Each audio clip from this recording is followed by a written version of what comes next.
నమస్తే. ఈరోజు మన స్టూడియోలో ప్రముఖ ఆధ్యాత్మికవేత్త, ఆస్ట్రాలజర్ ప్రొఫెసర్ డాక్టర్ మల్లుపూడి సత్యనారాయణమూర్తి గారు ఉన్నారు. గురువుగారితో మాట్లాడతాం. నమస్కారం. నమస్కారం మణికంఠ గారు. సో సింహరాశి వారికి ఈ కార్తీక మాసం నవంబర్ నెల ఎటువంటి అదృష్టాన్ని తీసుకురాబోతుంది? ఓవరాల్గా ఎలాంటి ఫలితాలు ఈ నెల వీళ్ళు ఎక్స్పెక్ట్ చేయొచ్చు గురుగారు? సింహరాశి వారికి ఈ నవంబర్ నెలలో ఆదాయాలు చాలా చక్కగా పెరుగుతాయి.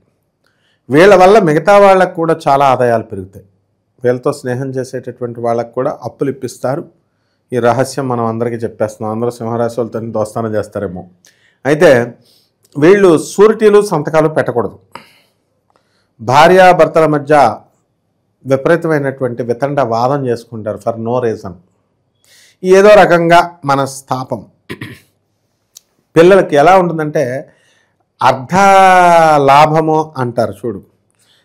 పిల్లలకేమో ఇంట్లో ఉండి సీట్ పంపించుకోవాలనుకో కాలేజీకి, ఇంట్లో నుంచి అంటే వాడి పిల్లలు పాపం 7 గంటల దాకా లేవరు కాబట్టి ఎలాగో తల్లిదండ్రులు ఇద్దరు కుస్తీ పెట్టి లేపుతారు, చదివిస్తారు, పంపిస్తారు స్కూల్కి. వీడికేమో మంచి స్కూల్ వచ్చింది సీట్ అని వేరే స్టేట్లో వేస్తారు. పాపం కొద్దిగా వీడికి అనారోగ్యం, దాంతో నిద్ర ఎక్కువ పడుతుంది. తల్లిదండ్రులు లేరు కదా, ఇంకప్పుడు లేపితే వాళ్ళు ఇంకా లేవకుండా రోజు స్కూల్కి వెళ్ళడం. అప్పుడు టీచర్స్కి వీళ్ళు రోజు మెడికల్ సర్టిఫికేట్ సబ్మిట్ చేసుకోవడమే సరిపోద్ది.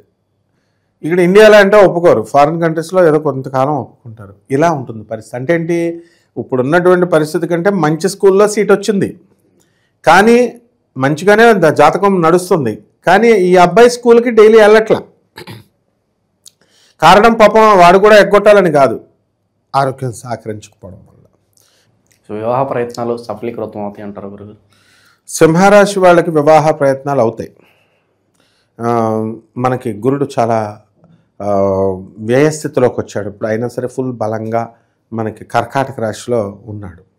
కాబట్టి తెలిసిన వాళ్ళ ద్వారా వివాహాలు అనేటటువంటివి వస్తాయి. ఏ విధంగా వస్తాయో కూడా చెప్తాను. అంటే సింహరాశిలో ఉన్న పరిస్థితులు, ఇప్పుడు భార్యాభర్తలు సప్తమ స్థానంలో రాహు ఉన్నాడు.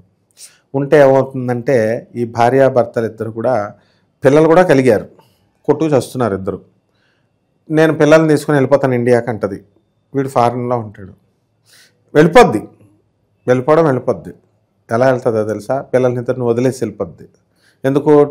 తన టికెట్ తాను వేసుకొని వీడు ఎలాగో భర్త తీసుకొస్తాడు ఇద్దరు పిల్లల్ని, అప్పుడు నాకు హ్యాండ్ ఓవర్ చేయని చెప్పేసి వెళ్ళిపోద్ది. అంటే అంత క్యాలిక్యులేటెడ్గా ఉంటుంది ఇప్పుడు సింహరాశి వాళ్ళకి. సో వివాహాలు కూడా అవుతాయి, కానీ మరీ చీప్గా కట్నాలు గిట్నాలు చిన్న నాకు ఇది పెట్టాలా ఉంగరం పెట్టాలా ఇలాగన్నీ డైరెక్ట్గా మాట్లాడుకునే విధంగా అవుతాయి. కాబట్టి ఆదాయాలు బ్రహ్మాండంగా పెరుగుతాయి. మొత్తం బెల్లం చుట్టూ చీమల్లాగా ఫ్రెండ్స్, తర్వాత వీళ్ళందరూ కూడా బంధువులు వస్తారు, వాళ్ళకి చక్కగా గౌరవిస్తారు, వీళ్ళు పార్టీలు పెడతారు. ముఖ్యంగా వీళ్ళు సింహరాశి వాళ్ళ జెనరాసిటీ ఎక్కువ కాబట్టి దాన ధర్మ గుణాలు ఎక్కువ ఉంటాయి వీళ్ళకి. కాకపోతే ఈ నవంబర్ నెలలో మొగుడు పెళ్ళాలు జుట్టు పట్టుకొని కొట్టుకునే అంత స్థాయిలో ఫైటింగ్స్ ఉంటాయి ఫర్ నో రీజన్. అదే చెప్తున్నాను, ఈగోస్కి వెళ్ళడమో లేకపోతే మరొక కారణమో. కాబట్టి ఈ రాశి వారి కొంతమందికి ఫారెన్లో వైండప్ చేసుకొని వాళ్ళు అంటే అగ్రదేశాలను వదిలేసాయి, అమెరికా, యూకే అలాంటివి వదిలేసాయి, ఇతర గల్ఫ్ కంట్రీస్ అండ్ కొన్ని కంట్రీస్ ఉన్నాయి. అక్కడి నుంచి వాళ్ళు వైండప్ చేసుకుని ఉద్యోగాలు ప్రాజెక్ట్ అయిపోయింది, నేను ఇండియాకి రావడానికి అవకాశాలు ఉన్నాయి. అంతేకాదు సింహరాశి వాళ్ళ పిల్లలకి ఎవరైతే ఉన్నారో వాళ్ళకి ఇంకా ఇంజనీరింగ్ ఫస్ట్ ఇయర్ చదువుతున్నప్పుడే మ్యాచ్ల మీద మ్యాచ్లు వస్తాయి అన్నమాట. సో ఒక విధంగా ఈ యొక్క సింహరాశి వాళ్ళకి ఇది శుభ పరిణామం అని చెప్పాలి. జనరల్గా ఈ యొక్క మన యొక్క హోరోస్కోప్, పర్సనల్ హోరోస్కోప్ను చూసుకోవాలి.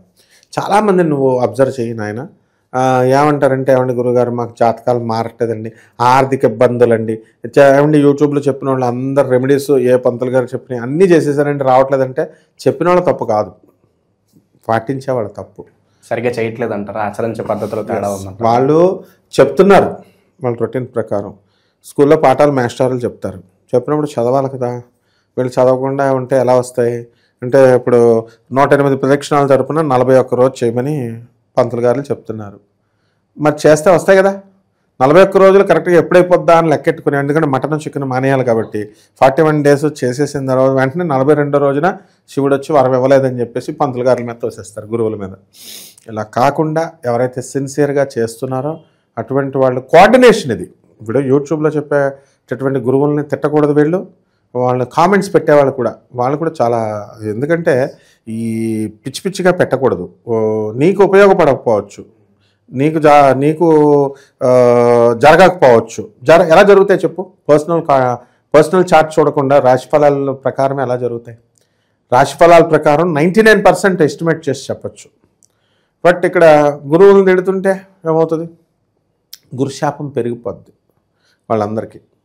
సో ఇలాగా అన్నీ లింక్ అయి ఉంటాయి. ఇది కోఆర్డినేషన్ అనమాట ఇది.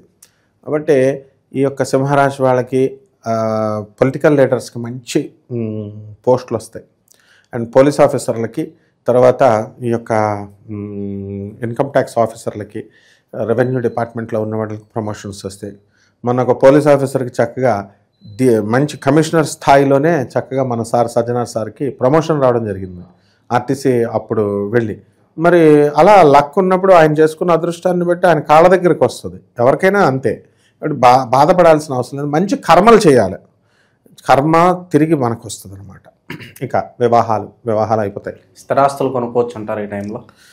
ఇంకా స్థిరాస్తులు ఏం కొంటారు? అంతా బంగారం కొనేసి ఒక్కొక్కటి ఇంట్లో 50 కేజీలు పెట్టుకుంటుంటే బంగారం ధర పెరిగిపోతుందని చెప్పి అందరూ బంగారాలు కొనేసుకుంటున్నారు. నాయన స్థిరాస్తులు కొనుక్కుంటారు, ఇళ్ళు ఉన్నాయి ఒక్కొక్కళ్ళకి.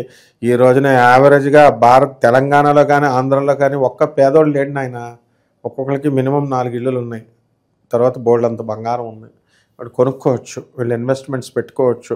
షేర్స్ స్టాక్స్ కొంటున్నారు, మనం వద్దని చెప్పినా వాళ్ళు వెళ్తారు షేర్స్ స్టాక్స్. ఈ రకంగా అన్ని రకాలుగా కూడా వీళ్ళు అప్పులు తీర్చేసుకోవడం ఇవన్నీ కూడా ఉంటాయన్నమాట. ఓకే, ఇక విశేషంగా కార్తీక మాసం కాబట్టి వీళ్ళకి ఏదన్నా పరిహారం తెలియజేయండి గురుగారు. కార్తీక మాసంలో స్టూడెంట్స్, అలాగే అప్పుల బాధలు ఉన్నటువంటి వాళ్ళు దక్షిణామూర్తిని ఆరాధించాలి. శివుడే దక్షిణామూర్తి. శివుడిని దక్షిణం దిక్కుగా చూస్తున్నటువంటి శివుడు ఎక్కడైతే ఉన్నారో క్యాలెండర్ పెట్టుకోవాలి. ఇంట్లో ఏం చేయాలి? వీళ్ళు శివుడిని దక్షిణమునికి చూసేటట్లుగా ఉత్తరం గోడకి అంటించుకోవాలి, క్యాలెండర్ని తగిలించుకోవాలి. ఆ శివుడికి మనము దక్షిణామూర్తిలా అయిపోతాడనమాట. అదే శివుడు మిగతా దిశల్లో ఉంటే శివుడు అంటాం. కాబట్టి అటువంటి పరమేశ్వరుడికి ఓం నమః శివాయ అంటూ మళ్ళీ మనము నీళ్లతో అభిషేకం చేసుకోవాలి. పాలు కూడా అడగడు శివుడు, నీళ్ళే. తర్వాత మారేడాకు ఉంటే మారేడాకు దాని మీద పెడతాము, పుష్పాలు పెడతాము. ఓం నమః శివాయ అనే దాని ఆల్టర్నేటివ్ మంత్రం షేం శివాయ నమః స్వాహ అనేటటువంటి మంత్రం కూడా ఉంది. షేం శివాయ నమః స్వాహ.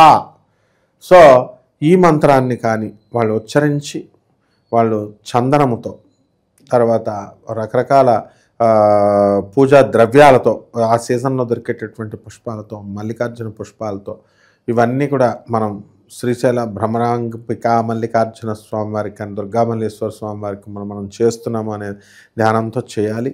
తర్వాత పంచామృతాలతో అభిషేకం, గుమ్మడికాయ హారతి, తర్వాత బూడిద గుమ్మడికాయ అఖండ దీపం దాంట్లో ఇలాగ అడ్డంగా కోసేసి అఖండ దీపం పెట్టి పరమేశ్వరుడి కార్తీక మాసంలో మనం చేసినట్లయితే వీళ్ళ మీద ఉన్నటువంటి నర దృష్టి, నర ఘోష కూడా పోతుందన్నమాట.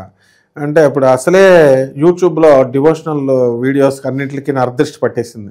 అందరూ ఎంటర్టైన్మెంట్ని చూసేస్తున్నారు. కాబట్టి ఎంత బాగుంది అని అన్నారు, టపీమని అందరికీ కూడా వ్యూస్ రావట్లేదు. అంటే కేవలము మనకే కాదు, నరదృష్టి వస్తువులకు కూడా పడుతుంది. కాబట్టి ఈ విధంగా చేసుకుంటే బ్రహ్మాండంగా బాగుంటుంది. ఇక సింహరాశి వారికి రాహు జపం చేసుకోవాలి, రాహు స్తోత్రాలు చదవాలి, రాహు కిలోంపావు మినుముల్ని, ఆవుపేట రంగు ఉన్నటువంటి వస్తువుల నుంచి పేద బ్రాహ్మణులకి శనివారం నాడు ఉదయం 8 గంటలకి దానం చేసుకోవాలి. రావి చెట్టు చుట్టూ 108 ప్రదక్షిణాలు చేస్తూ ఓం రాహవే నమః అంటూ చేసుకున్నా సరిపోతుంది. బ్రహ్మాండంగా కష్టాల నుంచి బయటకు వచ్చేస్తాయి. చాలా బాగా వివరించారు గురుగారు. ధన్యవాదాలు.